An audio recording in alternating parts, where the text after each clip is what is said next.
আল্লাহকে প্রশ্ন করলেন, ও আমার আল্লাহ, আপনি কি সত্যি ঘুমান না? আল্লাহ বলে, হ্যাঁ, আমি তো ঘুমাই না।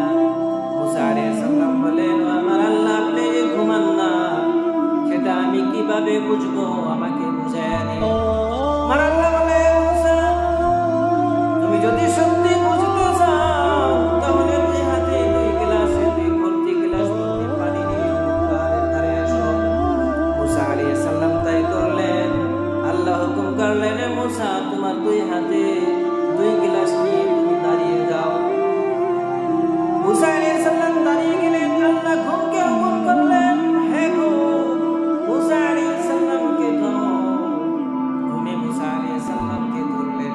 ধরার সঙ্গে সঙ্গে মুসা আলাইহিস সালাম ঘুমিয়ে গেলেন।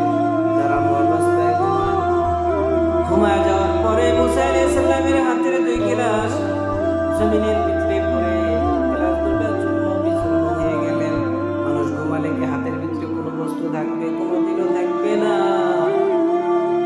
মুসা বলেন, ও আল্লাহ, আপনি এটার দ্বারা আমাকে কি বোঝাতে চাইলেন? আমি তো কিছু বুঝলাম না।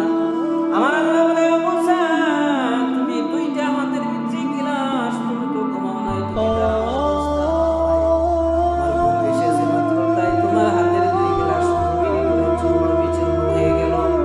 আর আমার হাতের মুঠোয় সারা পৃথিবী।